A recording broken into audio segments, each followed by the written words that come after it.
வாழ்க, குருவே துணை, குரு அடி போற்றி. ஸ்ரீ பாலசுப்பிரமணியர் அருளால் ஆன்மீக அன்பர்கள், ஜோதிட அன்பர்கள், நேயர்கள் அனைவருக்கும் அன்பான வணக்கங்கள். நான் உங்கள் வாழ்க வளமுடன் ஜோதிடர் ஸ்ரீ குரு சுந்தரவடிவேல். இப்போ பார்த்தீங்கன்னா இந்த வருடத்தின் 2025 மூன்றாவது பெயர்ச்சியான ராகு கேதுக்களின் பெயர்ச்சியை பற்றி முழுமையாக பார்க்க இருக்கிறோம்.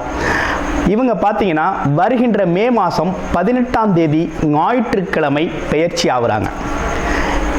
மீன ராசியிலிருந்து கும்ப ராசிக்கு ராகு பகவானும், அதே நேரத்தில் கன்னி ராசியில் இருக்கக்கூடிய கேது பகவான் சிம்ம ராசிக்கும் பெயர்ச்சி ஆகுறாங்க.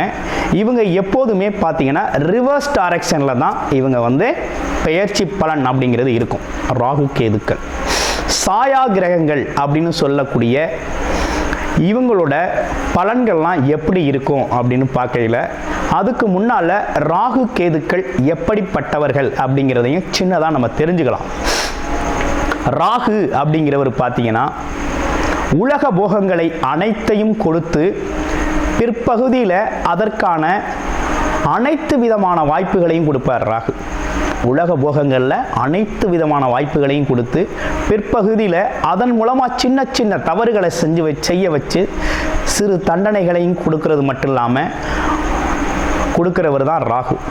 கேது அப்படிங்கிறவர் பார்த்தீங்கன்னா ஆரம்பத்திலேயே பல்வேறு விதமான கஷ்டங்களையும் துன்பங்களையும் இன்னல்களையும் கொடுத்து தன்னோட பிறப்பின் நோக்கத்தை அறிய செய்து பிறகு அவங்களுக்கான வசதி வாய்ப்புகளை கொடுக்கிறவர் தான் கேது பகவான்.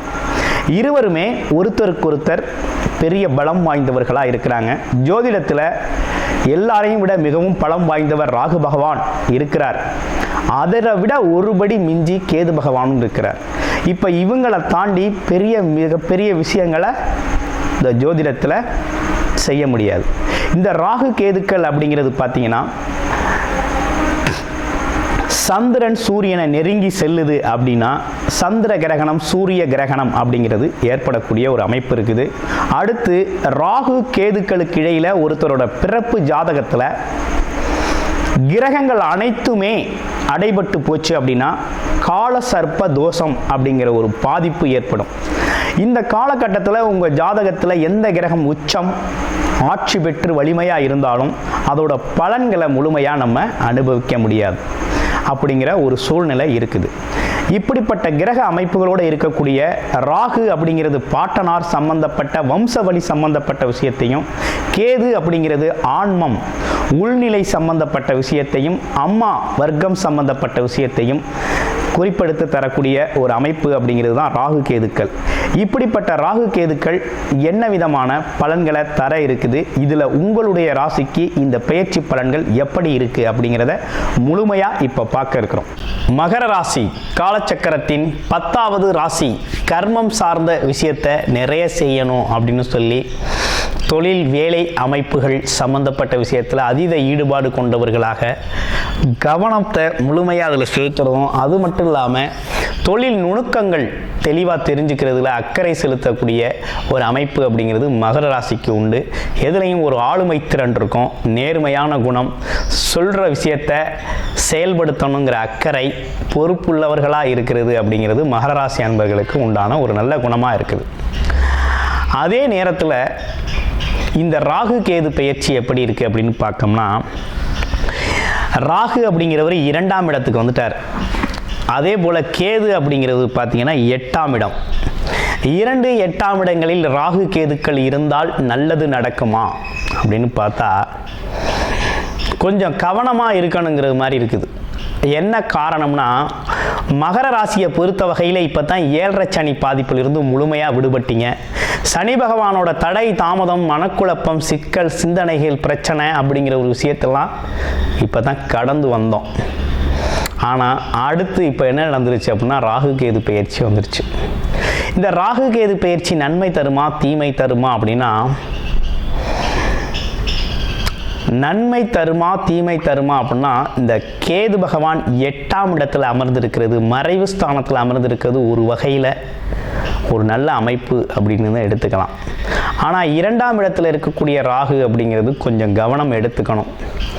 அதே நேரத்தில் தனம் வரவுகளை கொஞ்சம் கூடுதலாக கொடுப்பார், வருமானம் அப்படிங்கிறத அதிகரிப்பார். அப்போ எப்படிப்பட்ட இதை எப்படி கையாளுறது, இதை எப்படி எடுத்துக்கிறது அப்படின்னு பார்த்தோம்னா, 2ஆம் இடம் ராகு அப்படிங்கிறது பொருள் வரவு தனம் சம்பந்தப்பட்ட விஷயத்தில் நல்லா செயல்படுவார். அவர் யோகக்காரகர், போகக்காரகர். நல்லா சாப்பிடுவீங்க, உணவு பிரியம், விருப்பப்பட்ட பொருளெல்லாம் சுவைத்து உண்ணும் நல்ல அமைப்பு வந்துருச்சு. அடுத்து 2வது வருமானத்திற்காக ஓடி ஓடி உழைச்ச காலம் போய் இனி வருமானம் அப்படிங்கிறத உட்கார்ந்த இடத்துலேருந்து பேச்சின் மூலமாக சம்பாதிக்க போகிறீங்க. பேசுகிறது மூலமாக சம்பாதிக்கிறது, கமிஷன் தொழில்கள்லாம் சம்பாதிக்கலாம். ஆல்ரெடி நீங்கள் தொழில் வேலை அமைப்புகளில் இருக்கீங்கனாலும் வருமானத்தில் ஒரு குறைவில்லாத ஒரு வருமானத்தை எதிர்பார்க்கலாம். நல்ல அமைப்பு உருவாகிருக்குது. அடுத்து பாருங்கள், எதில் கவனமாக இருக்கணும்னா குடும்ப உறவுகளில் கவனமாக இருக்கணும். கணவன் மனைவி சார்ந்த விஷயத்தில் கொஞ்சம் விட்டு கொடுத்து போங்க. குடும்ப உறுப்பினர்கள், தாய் தந்தை மற்றும் குழந்தைகளிடத்தில் கொஞ்சம் அன்பாக நடந்துக்க முயற்சி பண்ணுங்க. அதே நேரத்தில் எந்த ஒரு காரணத்திற்காகவும் குடும்ப உறுப்பினர்களை பொய் சொல்கிறது அப்படிங்கிற ஒரு விஷயத்தை தவிர்த்துக்குங்க. ஏன்னா ராகு அப்படிங்கிறவர் பொய்யுரைக்க செய்வார், பொய் உரைக்க செய்வார். ஏதாவது பொய் சொல்ல போய் அது பார்த்தீங்கன்னா அந்த பொய்யை மறைக்க இன்னொரு பொய் சொல்ல போய் பல்வேறு விதமான சங்கடங்களை உருவாக்கிட்டுருவார். அப்புறம் தண்டனை கிடைக்கும். ஏண்டா சொன்னோம் அப்படின்னு உட்காந்து ஃபீல் பண்ணுறது மாதிரி ஆகிடும். அது மாதிரி விஷயம். அடுத்து பார்த்தோம்னா, தகாத வார்த்தைகளை நடவடிக்கைகளில் கொஞ்சம் ஈடுபட செய்வார் ராகு. அப்போ என்னன்னா கொஞ்சம் கவனமாக இருக்கணும். அதே போல் அதிகப்படியான பேச்சு ஆபத்தை விளைவிச்சிரும் அப்படிங்கிற மாதிரி ராகு பெயர்ச்சி இருக்குது. பொருள் வரவுக்கு நல்லா இருக்குது, பர்சனலுக்கு சரியாக இல்லை, பர்சனல் லைஃபுக்கு சரியாக இல்லை. கவனம் எடுத்துக்கணும். அடுத்து இதில் ஒரு நல்ல விஷயம் என்னென்னா, ராகு பகவானை குரு பார்க்குறாரு.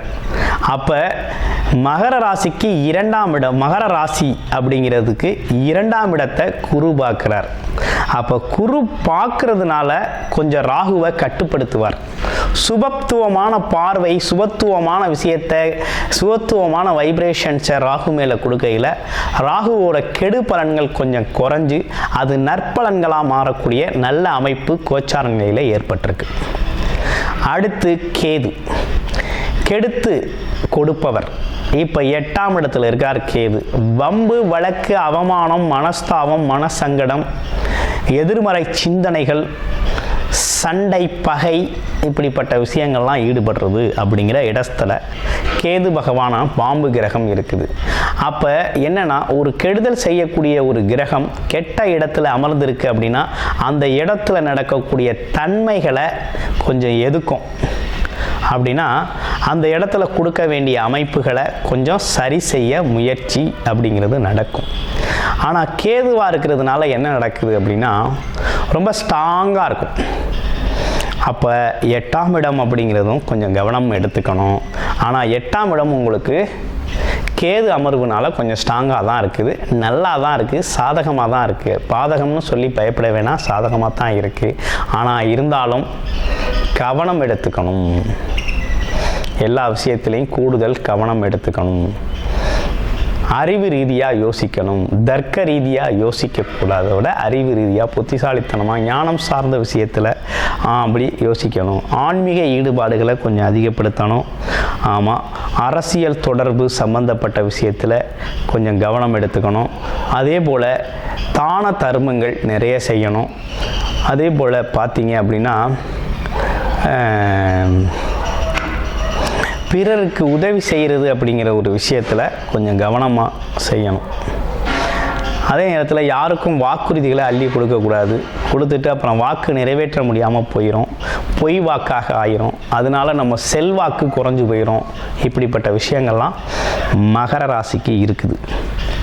அப்போ ராகு கேதுவால் 50% நன்மைகளும் 50% தீமைகளும் கிட்டத்தட்ட கலந்தே இருக்குது அப்படின்னு சொல்லணும். அப்போ இந்த காலகட்டத்தில் என்ன செய்யணும் அப்படின்னா, வருமானம் ரீதியாக நல்லா இருக்குது, ரிலேஷன்ஷிப் ரீதியாக சரியில்லை. அப்போ ஹெல்த் ரிலேட்டடாக எப்படி இருக்குது அப்படின்னு பார்க்கணும்.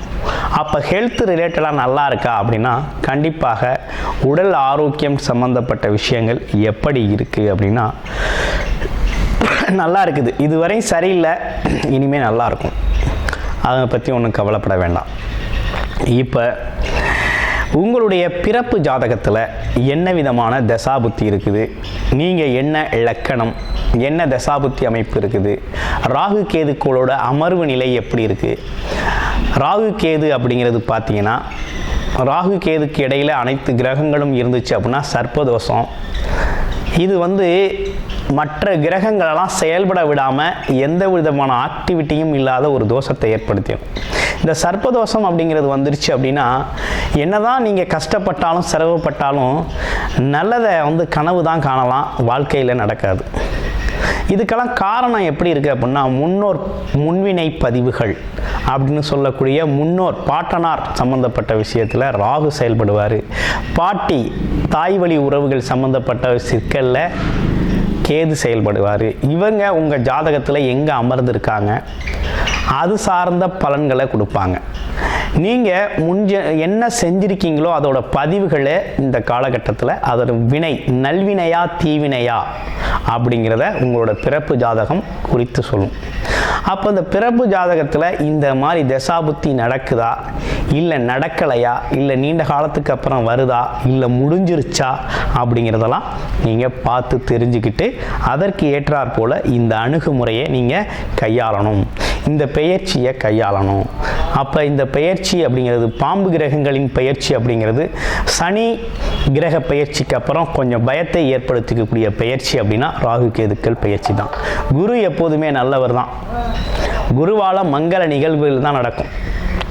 அவர் எந்த இடத்துக்கு சென்றாலும் எந்த இடத்தை பார்த்தாலும் அவரால் நன்மை மட்டுமே நடக்கும். ஆசிரியரால் ஒரு குருவால் ஒரு கடவுளால் கெடுதலை செய்ய முடியாது. ஆனால் ராகு கேது அப்படிங்கிறது பாவ மூட்டைகளை அனுபவிக்க செய்யும். முன்வினை பயன்கள் எப்படி இருக்குது, அதை எப்போ அனுபவிக்கணும், எப்படி அனுபவிக்கணுங்கிறது ராகு கேது. அதை முழுமையாக அனுபவிக்க வைப்பது சனி பகவான் செய்வார். நீதி நேர்மை தவறாது அந்த பணியை செய்யக்கூடியவர்.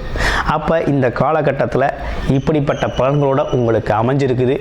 முழுமையாக உங்களுடைய பிறப்பு ஜாதகத்தை பார்த்து தெரிஞ்சுக்கணும் அப்படின்னா டிஸ்பிளே தர நம்பருக்கு கால் பண்ணி அப்பாயின்மெண்ட் ஃபிக்ஸ் பண்ணிக்கிட்டு உங்களோட ஜாதகத்தை நீங்கள் முழுமையாக பார்த்து தெரிந்து கொள்ளலாம். ராகு கேது பெயர்ச்சி அப்படிங்கிறது பரிகாரம் அப்படின்னு பார்த்தோம் அப்படின்னா நீங்கள் உங்களை பொறுத்த வகையில் கீழ்பெரும்பள்ளம் அப்படிங்கிறது கண்டிப்பாக போயிட்டு வரணும். அப்படி போக முடியாதவர்கள் பார்த்தீங்க அப்படின்னா வாரத்தில் 15 நாட்களுக்கு ஒரு முறை வரக்கூடிய சங்கரஹரா சதுர்த்தி நாட்களில் விநாயகருக்கு பார்த்தீங்கன்னா அபிஷேக பொருட்கள் வாங்கி கொடுத்து அபிஷேகத்தில் கலந்துக்கங்க. தான தர்மங்கள் செய்யுங்க. உங்களால் முடிஞ்ச உதவிகள் மற்றவருக்கு செய்யப்படும் போது உங்களோட கர்ம வினைகள் கழியக்கூடிய அத்தனை சாத்தியக்கூறுகளும் நல்வினைகளாக மாறக்கூடிய அத்தனை அமைப்புகளும் இந்த காலகட்டத்தில் ஏற்பட்டிருக்கு. நன்றி, வணக்கம், வாழ்த்துக்கள்.